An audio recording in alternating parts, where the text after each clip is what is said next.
E eu vim falar sobre uma coisa que eu espero que todo mundo tenha algum convívio, ou tenha alguma coisa para trazer para mim de volta. Então, vou falar um pouquinho sobre tomo e ressonância cardíaca na DAC. Por hábito, eu coloco conflito de interesse. Talvez o meu maior conflito de interesse seja eu faço isso todo dia. Eu gosto do que eu faço e eu vou puxar a sardinha para o meu lado. Então, se tiver alguém que faz ecocardiograma aqui, sinto muito. O pessoal da hemodinâmica também. Mas vamos lá. Eu vou começar falando um pouquinho sobre ressonância magnética, se funcionar. Não está indo. Mas para chegar lá, e eu vou falar para vocês, eu prometo que eu vou falar para vocês sobre tomo e ressonância na DAC, mas eu queria trazer um pouquinho de diagnóstico diferencial. Não está entrando. Quando a gente fala em doença cardíaca, a primeira coisa que a gente quer saber é qual é o risco de eu ter doença. E o cardiologista faz o arco reflexo de fazer score de Framingham. Todo mundo já fez isso, todo mundo sabe mais ou menos como ele funciona. Framingham, aquela cidadezinha perto de Boston, que fizeram uma coorte gigantesca que seguiu por muito tempo e que hoje a gente sabe que erra absurdamente. A gente trouxe o score de cálcio para trazer um algo a mais nesse sentido. Poxa, eu não quero saber só risco, eu quero saber doença. Para saber doença, eu vou atrás de avaliar a DAC propriamente dita. Eu vou fazer avaliação anatômica, eu vou fazer avaliação funcional, eu quero ver isquemia, eu quero ver perfusão, eu quero ver um algo a mais. É suficiente? Talvez sim, talvez não. A gente vai discutir isso nesses próximos 3 horas e meia. O primeiro passo que eu quero saber, tenho doença cardíaca instalada. Quando tenho doença instalada, tenho doença isquêmica instalada, a primeira coisa que aparece é edema.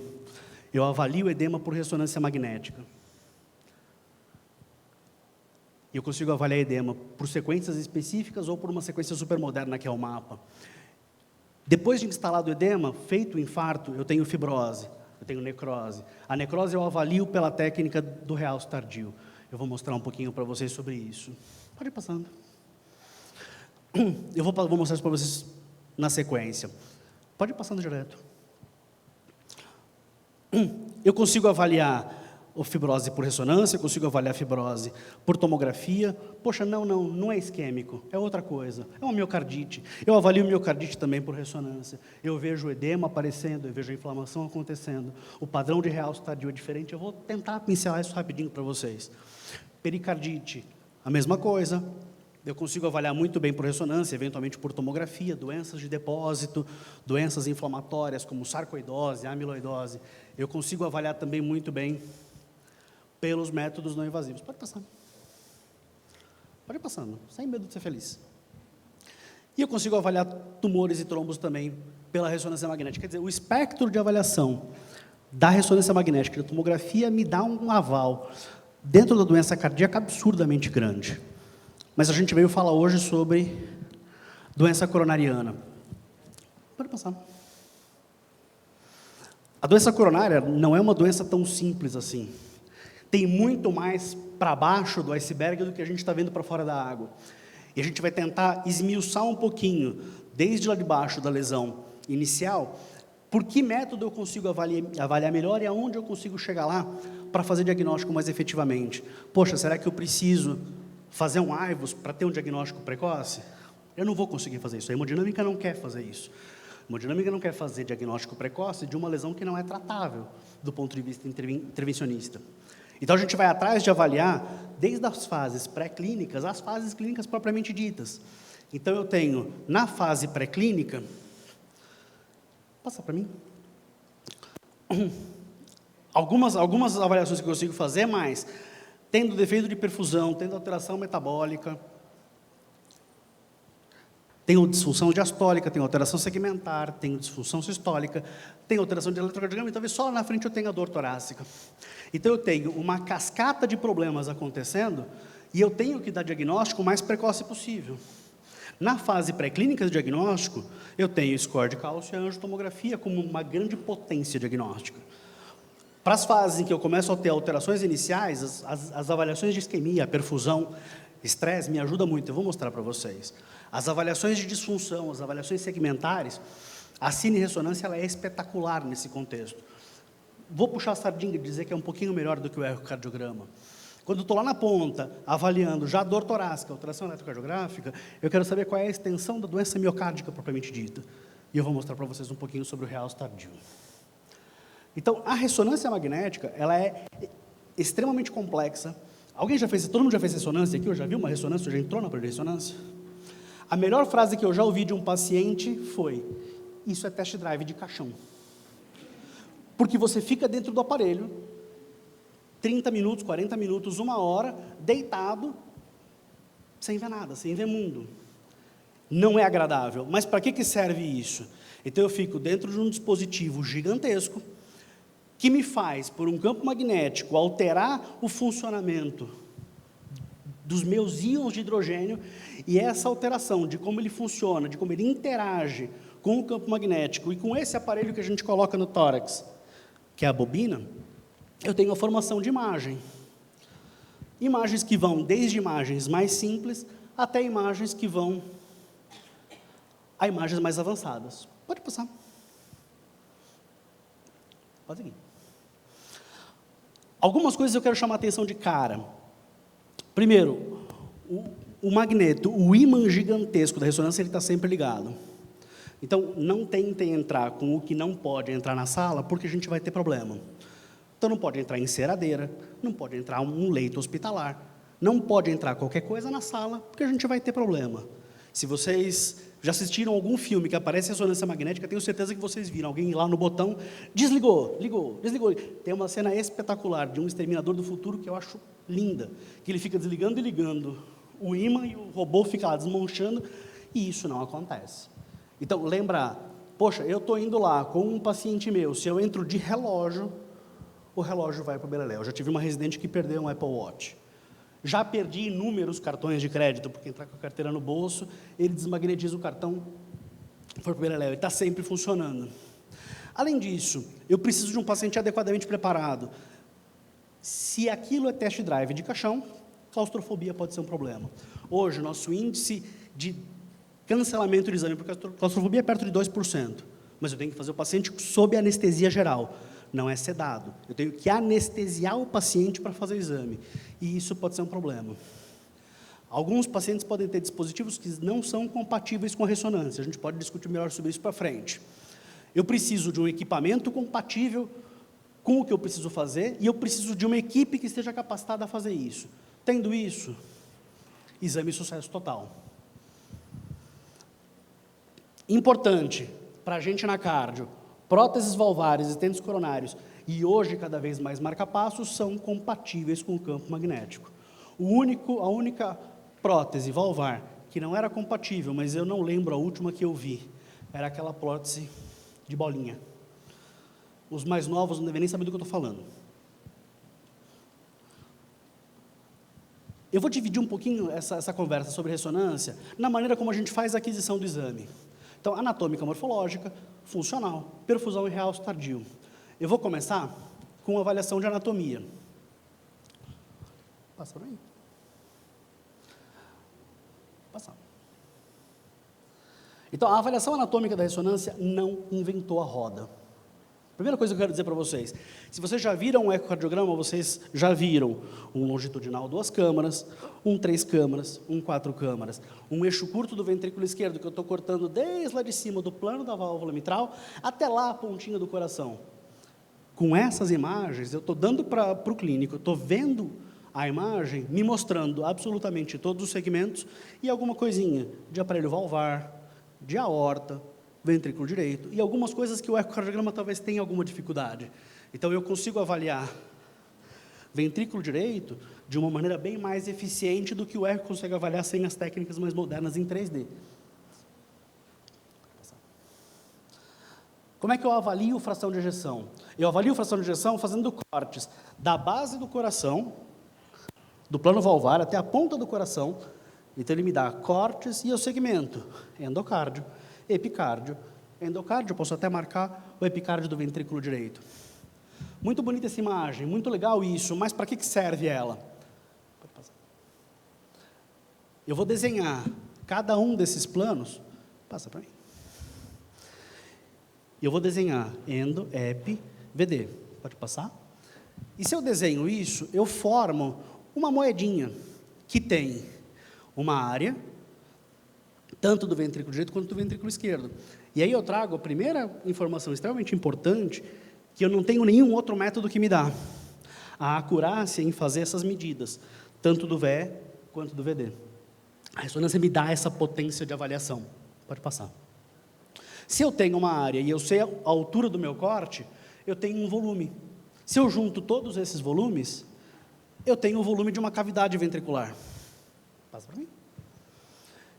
Se eu tenho o volume da cavidade, eu tenho o volume diastólico, eu tenho o volume sistólico, a diferença disso é a fração de ejeção. Então, é por isso que a ressonância magnética hoje é considerada padrão ouro para avaliação funcional bicameral, não só VE, como VD também. E aí, quando a gente está pensando em doença coronária especificamente, eu consigo avaliar segmento a segmento e tentar dizer quem que é culpado pela lesão. Passa por aí. Se eu corto, pegando essa pontinha de baixo do ventrículo direito, a porção inferior do septo e a parede anterolateral, eu tenho longitudinal 4 câmaras. Pode passar? Se eu tenho um corte daqui de cima até aqui embaixo, parede anterior e parede inferior do ventrículo esquerdo, eu tenho o longitudinal 2 câmaras. Se eu pego a aorta saindo do ventrículo esquerdo, aqui para cima, eu tenho o 3 câmaras, ou via de saída do ventrículo esquerdo. E é muito legal eu ter essa informação, porque o eco fala igual, a cintilografia fala igual, a ressonância fala desse jeito, na tomografia eu posso falar desse jeito também, e a gente se conversa muito bem. E aí eu defino muito bem, em cima do famoso mapa polar, que artéria está responsável por cada parede. Então eu tenho, de todos os segmentos, de basal, apical, septo, anterior, lateral, inferior, eu tenho que artéria é responsável por que ramo. Descendente anterior, estes segmentos, então, parede anterior e parede anteroseptal. A coronária direita, esses segmentos, pegando porção inferior do septo e... mais um. E a circunflexa pegando a parede anterolateral, parede lateral e, eventualmente, maior ou menor território de acordo com a dominância ventricular. Pode passar. A avaliação segmentar na ressonância, ela é muito tranquila de ser feita. Então, a avaliação funcional com foco na doença coronária é para tentar dar resposta. É uma contratividade normal? Eu tenho uma hipocinesia, nesse caso uma hipocinesia difusa, eu tenho uma hipocinesia segmentar, ou eu tenho uma região que tem um movimento de cinético, uma ponta do coração que movimenta contra o resto. Isso, para a gente ver na ressonância, ela é muito fácil. Não só é fácil, mas o exame que eu dou com esse diagnóstico, a Mari também vai dar. A Marli vai dar, o Rochite vai dar. Então, quem olhar esse exame vai ter essa reprodutibilidade de avaliação com uma eficácia extremamente alta. Então, a gente consegue dar diagnóstico, e esse diagnóstico ele é extremamente confiável. Mas talvez ele não seja suficiente, eu quero saber mais. Para eu saber mais, eu preciso de contraste. Eu preciso de gadolínio. O gadolínio é um contraste extremamente seguro, essencialmente ele é um metal, ele é um lantanídeo extremamente tóxico para o corpo, mas que quando ele é feito dentro de uma molécula específica, ele pode ser utilizado com uma segurança absurda, baixíssimo índice de alergia, não causa toxicidade renal nenhuma, eu só tenho medo dele por uma coisa, se vocês quiserem a gente pode discutir no final, se eu não tenho tempo, vou me perder aqui. Adoro falar disso. Mas vamos lá, como é que funciona o gadolínio nos tecidos? O gadolínio, essencialmente, é um meio extracelular. Ele não entra na célula. Ele fica no vaso, passa para o extracelular, volta para o vaso e é excretado. Passa para mim. Então, ele entra... Pode passar. Ele entra e, algum tempo depois, ele sai. Ótimo, esse é o normal. Puxa, e se eu tenho alguma fibrose? Se eu tenho uma área de fibrose, ele consegue entrar. Passa para mim. Ele consegue entrar. Mas se eu tenho fibrose, nessa área de fibrose ele fica impregnado. Ele demora a sair. Demora a sair, ele faz um realce. Esse realce é tardio. O nome disso, todo imaginativo, é realce tardio. Pode passar. Na prática, quando eu estou vendo isquemia, eu tenho uma perfusão homogênea, eu vou chamar isso de normal. Eu tenho uma perfusão que falha em um território específico, eu vou chamar isso de defeito de perfusão. Então, na primeira passagem de contraste, defeito perfusional. Tardiamente, o contraste entrou, saiu, mas ficou retido numa área específica. Esse é o realce tardio. Isso, para a gente, na ressonância, eu já mostro para vocês como é que isso funciona, é o equivalente à fibrose. Pode passar. Então, na primeira passagem do contraste, o que eu avalio é a perfusão miocárdica. Pode passar. O que eu posso fazer para avaliação de isquemia, tal qual a cintilografia faz com uma eficácia sensacional durante o estresse farmacológico. A eficácia dessa avaliação e essa acurácia é muito parecida em todos os métodos, já mostro um trabalhinho para vocês que fez isso. Mas, na prática, o que a gente tem de informação, esse é um trabalho já razoavelmente antigo, mas muito potente, me dizendo que o paciente que faz a avaliação por ressonância, ele tem um nível de invasão, um nível de cateterismo sem angioplastia excepcional. Pode passar. Se sobrepondo à curva, inclusive, da medicina nuclear. Então, é muito parecido, tudo funciona mais ou menos igual. Então, na prática, de todos os métodos que a gente tem, talvez quem fuja da curva é o teste ergométrico, mas a gente não espera o teste ergométrico com a mesma eficácia da cintilografia, do ecoestresse, da ressonância. Ele tem uma eficácia mais baixa, a gente já sabe disso. Por isso, a gente precisa da imagem para associar diagnóstico. Passar. Eu vou colocar ilustrativo para vocês a ressonância com dobutamina. A gente não faz isso, ou se a gente faz isso, é exceção da exceção da exceção, porque eu preciso de um arsenal montado para que isso funcione absurdo. Em São Paulo, para eu fazer isso, é praticamente impossível. Eu tenho que pedir para o Papa vir, benzer a mão, e o pessoal da engenharia clínica para me deixarem fazer isso. Não faço. Mas ele funciona essencialmente como ecoestresse.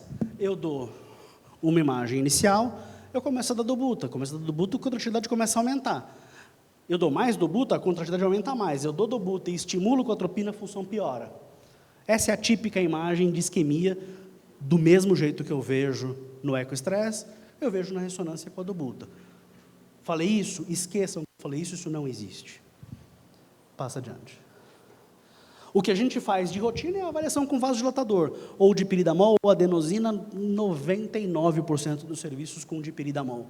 E o que a gente vê é muito típico. Então, na imagem de repouso, eu vejo o contraste chegando no ventrículo direito, chegando no ventrículo esquerdo, ele pinta todo o músculo homogeneamente, e isso quer dizer que é uma perfusão normal.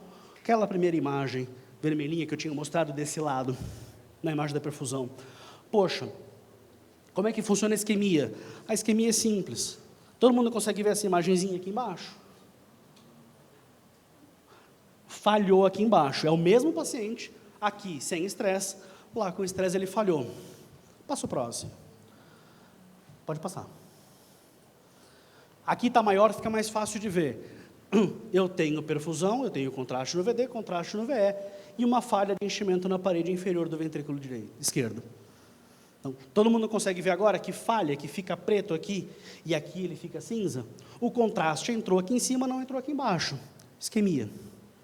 Eu trouxe essa imagem porque eu poderia fazer a avaliação só visual. Então, eu posso fazer uma análise pura e simplesmente qualitativa e digo, positivo para isquemia. Perfeito. Lembra do slide todo coloridinho? Que território de artéria é esse? CD. Então, eu tenho uma isquemia envolvendo o território de coronária direita. Perfeito. A gente começa a avançar no diagnóstico quando a gente entra na perfusão. Pode passar.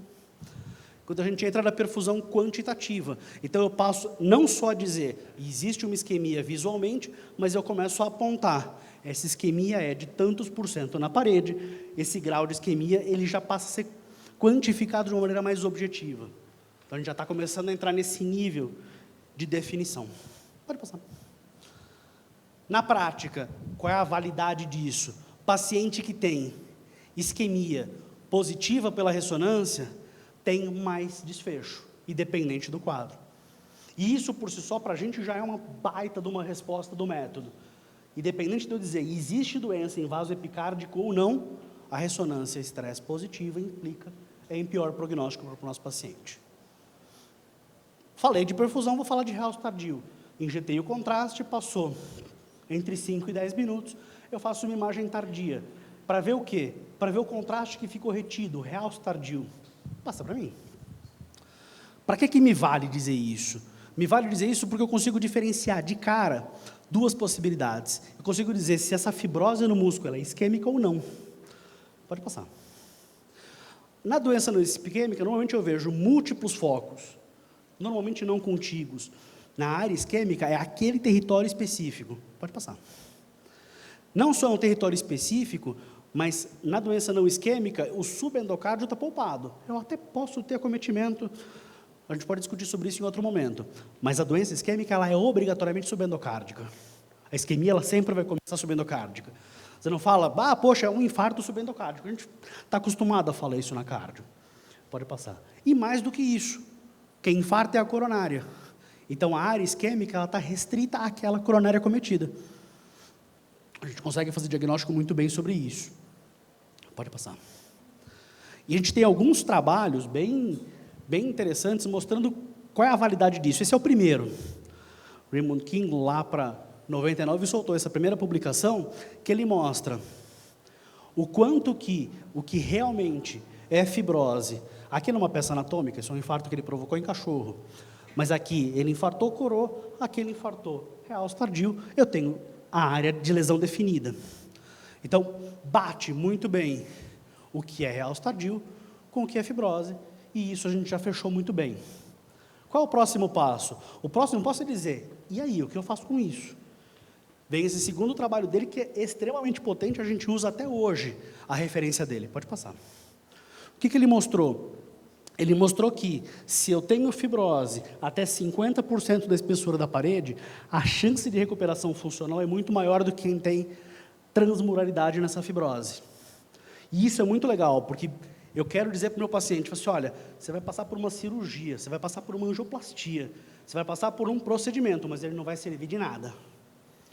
Você já recua. O próprio intervencionista, o próprio cirurgião vai recuar. Ou ele vai falar, ok, eu não vou tratar a circunflexa, porque o território da circunflexa é perdido, mas eu vou tratar a DA porque ele é um território viável. Dá para a gente pensar nesse contexto. Pode passar. Aqui eu tenho a alteração segmentar. Então, eu tenho aquela primeira avaliação funcional com uma acinesia do septo apical, e aqui, essa imagem, daqui até aqui, realce tardio, fibrose, daqui para cá, músculo viável. Então, aqui eu tenho uma isquemia definida pela fibrose, com viabilidade. O aneurisma ventricular, então aqui eu tenho uma discinesia, eu tenho um movimento que vai contra o movimento da sístole, e uma fibrose transmural. Aqui, músculo completamente perdido, não tem por que eu querer mexer, ou querer fazer uma cirurgia, ponte de safena, ponte mamária, não vai me ajudar em nada. Pode passar. Esse é um exemplo muito legal que mostra isso super bem. Repara aqui em cima que a parede anterior não contrai, ou contrai extremamente mal. Tanto nesses cortes, quanto aqui no duas câmaras. Repara que essa porção aqui de cima está fininha e não bate. Quando a gente faz a imagem do realce tardio, só essa laminazinha bem fina, branquinha, é fibrose. O que quer dizer isso? Menos de 50% tem alteração segmentar, o paciente foi submetido a angioplastia da descendente anterior. Se vocês conseguirem ver aqui embaixo, compara esta imagem com essa imagem, e a gente vê o quanto que recupera a função numa situação de viabilidade preservada. Por isso que a gente fala, é viável? Trata. Não é viável? Não trata. Pode passar. Talvez o extremo da gravidade disso seja o que o próprio pessoal da hemodinâmica fala, sai da sala já com aquela cara meio torta, porque você faz a imagem da CID, você até tem um vaso aberto, mas você não tem clareamento do contraste. Na hemodinâmica eles chamam isso de no reflow, a gente chama na ressonância isso de no reflow. Como é que eu vejo isso? Repara que está super pretinho o músculo. É um grau de isquemia tão grave, é um grau de sofrimento do miocárdio tão grave, que nem o contraste consegue entrar, nem ele chega. Então, a microcirculação foi tão destruída, ou tão ocluída, que isso me faz essa imagem.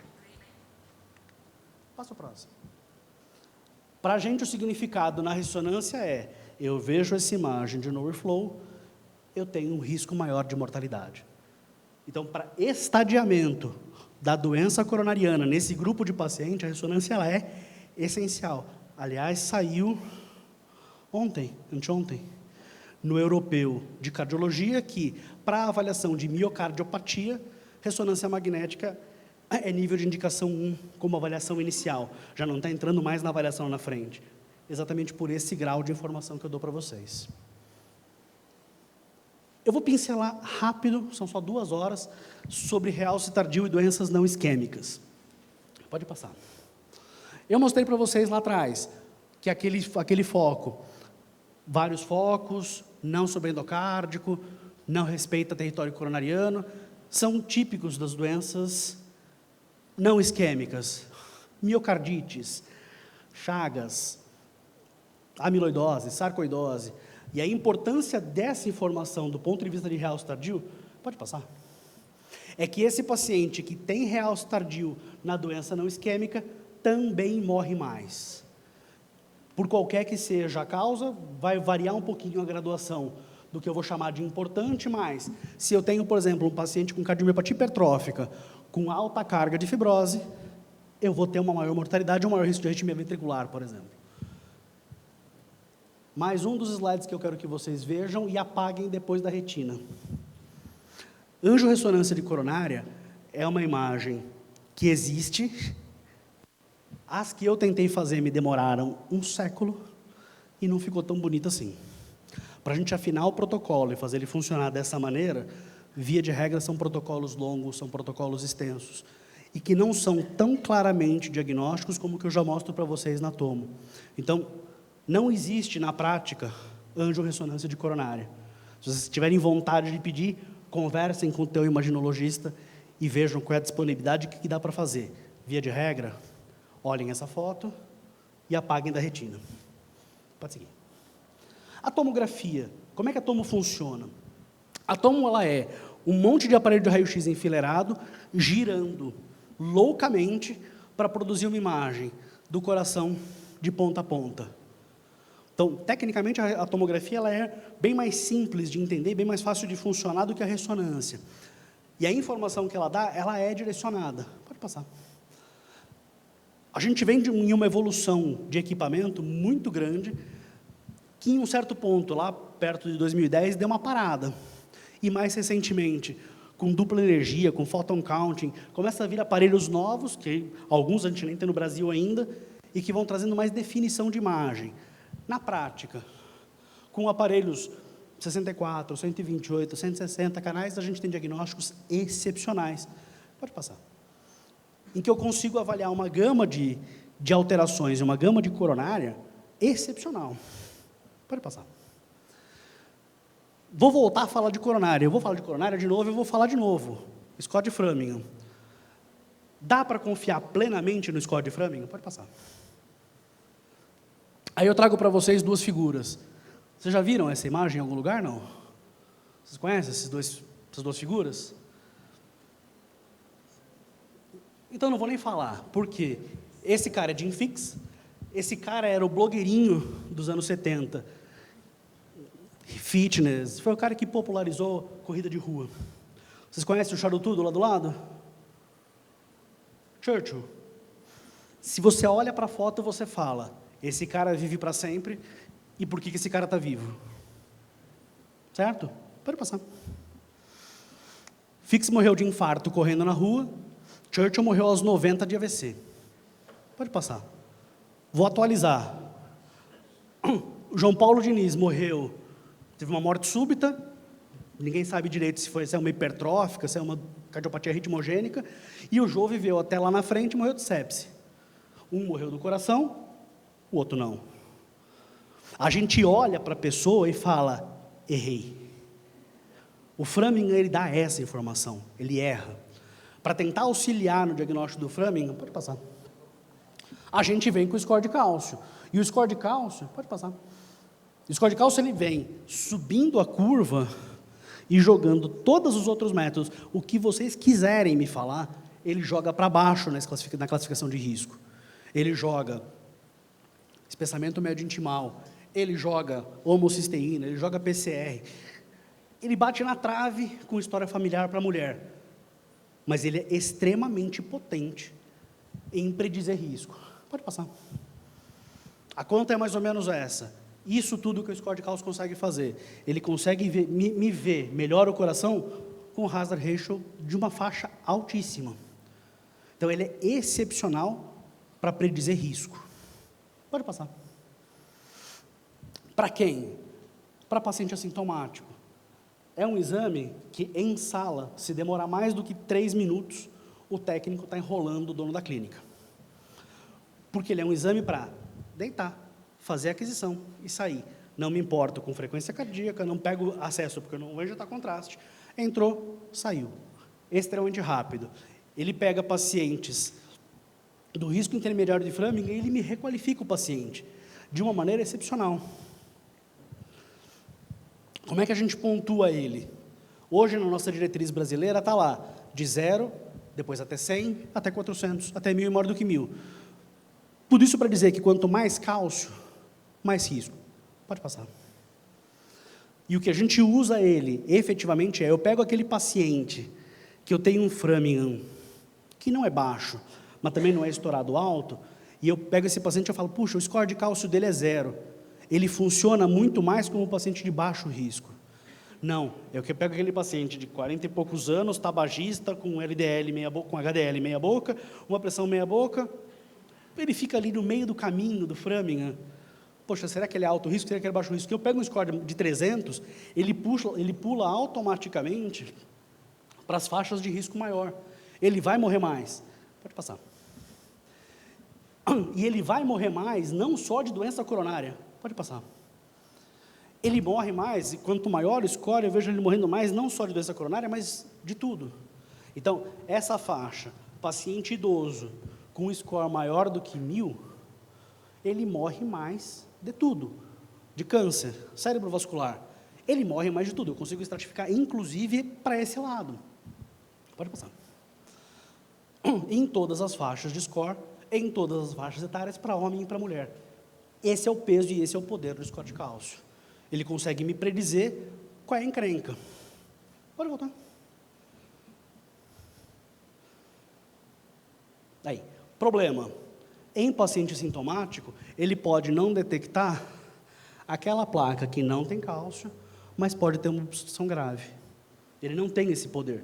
Então, a potência dele, do ponto de vista individual, daquele paciente, de achar uma lesão grave num quadro sintomático, talvez não seja tão grande assim. Pode passar. Por outro lado, se eu tenho um paciente com score 0, eu afirmo que ele não tem doença coronária. Do ponto de vista de risco, não do ponto de vista de lesão. De risco, ele é baixo risco. E o paciente que tem cálcio positivo, não estou injetando contraste, não estou dizendo que ele tem obstrução, mas eu consigo dizer, ele tem cálcio, ele tem doença coronariana. Como é que a gente entende isso? Esse paciente precisa tomar mais estatina, esse paciente precisa controlar metas, não só lipídicas, mas glicêmicas, pressóricas, modificação do estilo de vida, e a gente tem evidência científica que mostra que o médico adere melhor a dar remédio e o paciente adere melhor a tomar. Ponto positivo para o score. Passa adiante. Mas a gente falou de risco cardiovascular, eu não quero saber só de risco, eu quero saber de doença. Como é que a gente define doença cardiovascular? Pode passar. Pode ir passando, direto. A angiotomo me dá a possibilidade de avaliar a anatomia, avaliar paciente ou com sintoma ou com exame que conflita. Todo mundo já teve um paciente na vida que escutou assim, poxa, ele fez um teste ergométrico, deu positivo, mas ele nunca teve nada. Ou, poxa vida, ele fez um teste ergométrico, uma semana depois infartou. Todo mundo já escutou pelo menos uma história anedótica dessa. A tomografia serve para tentar ajudar nesse tipo de paciente. Pode passar. A gente vê placa, a gente determina a gravidade, a extensão, o tipo de placa. E, no final das contas, a gente sabe dizer a gravidade da doença. O meu paralelo sempre é, se eu tenho um paciente que fala, você tem câncer, o que ele quer saber? Aonde está? Tem metástase? É ruim? A tomografia me dá essa resposta. Ele vai estadiar a doença coronária de uma maneira extremamente eficiente. Pode passar. E eu preciso trazer uma imagem linda de angiotomo. Isso é o que a gente espera no final de um exame. A avaliação do vaso, a avaliação de anatomia, a avaliação de como está cada ramo, tanto do lúmen quanto do extra-lúmen. Pode passar. E aí eu caracterizo a placa, ou daquele paciente que não tem placa, ou de uma placa calcificada, ou de uma placa calcificada e não calcificada, uma placa mista, uma placa não calcificada com uma estenose leve, uma placa não calcificada com uma estenose importante. Então, esse é o grau que a tomografia consegue trazer de diagnóstico e consegue dar de informação. Pode passar. Não só de dizer como é a placa, mas ela faz obstrução de nada a importante. Eu consigo caracterizar, e hoje a gente vem errando cada vez menos nessa graduação específica. Eu consigo trazer mais informação com uma acurácia extremamente alta. Pode passar. E a gente vem evoluindo na avaliação histológica da placa para dizer não só é uma placa que existe, mas é uma placa de alto risco, é uma placa de maior vulnerabilidade, é uma placa que faz um remodelamento excêntrico, é uma placa que tem pontos de calcificação ou baixa densidade, ou que eu tenho um realce periférico da placa com risco de ruptura mais precoce. Então, essa placa, não necessariamente ela é aquela placa, poxa, 70%, placa grave. Não necessariamente. O pessoal da hemodinâmica sabe muito bem disso, que muitas vezes o paciente faz um infarto com supra, vai ver a lesão depois de trombólise e tem lá uma plaquinha de 30%, 40%. É aquela plaquinha não calcificada, mais frágil, mais fácil de achar que vai passar em branco. Esse é um caso que eu vi essa semana. Mentira, ontem. A gente consegue muito bem avaliar. Pode passar. A gente consegue fazer a avaliação de quem no ecocardiograma faz e ver, poxa, que imagem esquisita é essa? É o hack sign. Eu tenho uma coronária passando por trás do coração e fica uma imagem meio subjetiva. Poxa, o que é isso? O paciente engoliu um canudo? Não. Pode passar. Não. É a artéria que passa por trás da aorta, entre a aorta e o átrio, fazendo um trajeto anômalo. Para a tomografia, isso é muito fácil de ser visto. Vou contar a vantagem de novo em cima da hemodinâmica. Eu sei que eu sou minoria. Mas a tomografia tem essa capacidade de avaliação tridimensional que me permite fazer esse grau de avaliação, de ver o trajeto anômalo do vaso, o que facilita muito de determinar como as coisas estão indo. Pode passar. Esse é um trabalho que mostra, pode passar, que quanto mais placa, independente do tipo, maior o risco, maior o número de eventos, maior o número de intervenções que o paciente vai passar, tanto das placas não calcificadas, como das placas mais densamente calcificadas. Casinhos rápidos. Esse é um paciente que eu fiz exame já tem algum tempo, mas é super comum de aparecer no consultório do cardiologista. É um atleta, o paciente ia correr a maratona em Buenos Aires, e para correr a maratona de Buenos Aires, ele tinha que levar uma declaração de um cardiologista que ele podia correr a maratona. O que o cardiologista fez? Faz um teste ergométrico, vai embora, não me enche as paciências. Ele foi, fez o teste ergométrico, esse é o teste ergométrico. Ele fez um teste ergométrico que deu positivo, e aquele positivo com gosto, que o cara que laudou o teste falou, esse eu peguei. O paciente assintomático corria a maratona. Veio fazer angiotomo coronárias absolutamente normais. Falso positivo no teste ergométrico.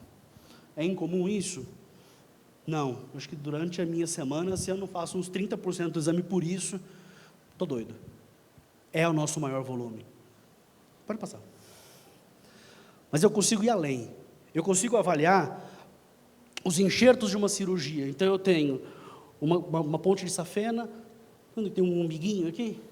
Isso é um ósseo de safena ocluído na origem dele na aorta, e aqui descendo para a descendente anterior, a mamária. Nesse caso de cá, eu tenho uma safena, essa era uma correção de uma coronária anômala. Se vocês olharem essa bolsinha, o paciente fez um pseudoaneurisma na anastomose da safena. A gente consegue avaliar isso com uma tranquilidade tremenda. Não vou falar que eu me sinto 100% tranquilo em falar isso, a gente consegue ver bem stent. Alguns stents são mais difíceis de ver, depende da malha, depende do tamanho do stent. Limita um pouquinho a avaliação, mas eu consigo vê-los, via de regra, sem grandes problemas. Para usar na sala de emergência, talvez seja o método para a gente escolher daqui para frente. Por quê? Esse é um caso bem legal. É uma senhorinha de... Senhorinha não, né? É a minha idade. 46 anos. Na época ela era senhorinha. Veio, eletrocardiograma normal, dor no peito, dor já chegou no PS desaparecendo ou desaparecida, colheu 3 troponinas, fez 3 eletrocardiogramas, 3 exames normais, paciente completamente assintomático, enchendo para covar do médico do PS, me dá alta. Já estou aqui há 6, 8, 12 horas, você me colheu um monte de exame, fez um monte de coisa, está tudo normal, me manda embora. Não feliz, volta para mim. Não feliz, a gente viu essa lesão na descendente anterior. Paciente com dor, com exames de PS tranquilos, mas com uma lesão grave em DA. O paciente sai da tomografia para o laboratório de hemodinâmica para angioplastia primária. Ou para angioplastia, vou chamar de primária. Certo? Nesse contexto de avaliação em PS, a gente tem alguns trabalhos bem robustos me mostrando, pode passar, que na prática, tanto a tomo quanto qualquer outro teste funcionam muito bem do ponto de vista de determinar quem faz intervenção ou não, pode passar? Mas mais do que isso, que esse trabalho mostrou, pode passar, é que quem faz angiotomo no médio e longo prazo tem uma sobrevida um pouco melhor sem evento. Poxa, que estranho, eu falei que o paciente que faz tomo e faz medicina nuclear ou faz ergométrico, tem mais ou menos a mesma sobrevida de imediato. Por que muda lá na frente? Eles fazem essencialmente o mesmo número de intervenção, fazem o mesmo número de angioplastias, fazem o mesmo número de cirurgias, mas passado o tempo, quem fez tomo tem menos evento do que quem fez outra coisa. Vocês conseguem imaginar o que acontece aqui? O paciente que faz tomo e tem lesão que não vai para a cirurgia, tem lá 30% na DA, 40% na direita. Tem uma lesão que não vai para a angioplastia, que vai ficar em tratamento clínico, mas ele ganha uma coisa que o outro não ganha: remédio. Se ele sabe que ele tem placa, ele trata a placa, ele trata a doença aterosclerótica. No curto prazo, não muda muita coisa, no longo prazo muda. Essa foi a grande vantagem da tomo. Uma curva gigantesca para falar a mesma coisa. O futuro da tomo vem para a avaliação do FFR. Da mesma maneira que a hemodinâmica avalia o FFR invasivo, pelas milhões de técnicas que pode avaliar, a tomo também começa a fazer essa avaliação com uma acurácia bem parecida. Pode passar. Então, eu consigo avaliar a placa, avalio o grau de estenose, pode passar? E eu consigo determinar, em regiões específicas, nas regiões que eu vou ter interesse em olhar, qual é o grau de variação do FFR, e eu vou fazer o paralelo exatamente igual ao que a gente está acostumado a ver da hemodinâmica. O nosso ponto de corte é exatamente os mesmos 0,8. Pode passar. Então, eu tenho, esse é um caso bem legal, eu tenho o FFR não invasivo da tomo, junto com o FFR invasivo do CAT, os dois batendo essencialmente o mesmo número. Então, a gente consegue fazer essa avaliação e talvez com uma perspectiva futura a gente tenha um bom caminho para seguir nesses pacientes. Para que serve isso? Eu tenho lá um paciente com uma lesão, 50%, 60%. Poxa, é 50%, 60% bom ou 50%, 60% ruim? A variação do FFR com essa queda na curva me pode querer dizer que isso seja uma lesão mais importante do que só a luminografia me mostra. Pode passar. Agora eu prometo que eu acabei. Mas só para a gente não esquecer do que a gente comentou hoje. O Scott cálcio, para paciente de risco intermediário, assintomático, substratifica muito bem o nosso paciente. A angiotomo, ela é excepcional para descartar a doença. Excepcional. Ela avalia e estratifica a DAC. Ela me dá exatamente para onde a lesão está indo e para onde o nosso paciente está indo. Não substitui CAT. Saiu feio isso. Não substitui o CAT. O paciente é alto risco, tem que fazer o cateterismo. Eu não vou tirar um paciente com supra, tirar o paciente do supra, fazer uma tomo. Poxa, tem lesão? A DEA está fechada. Vamos levar ele para o CAT. Isso não existe. O paciente é alto risco. O paciente tem uma cintilografia positiva, tem dor, é alto risco, ele não tem que fazer tomo. Ele tem que ir para o laboratório de hemodinâmica. Mas, aquele paciente normal que não tem nada, ele não precisa ir para a hemodinâmica e fazer um exame desnecessário. Ele pode fazer um exame desnecessário com a gente. A ressonância magnética. em isquemia, ela equivale aos outros métodos, funciona da mesma maneira, eficácia da mesma maneira, mas dá para a gente essa resposta do diagnóstico diferencial com uma potência extremamente alta. Acho que era isso. Obrigado, gente.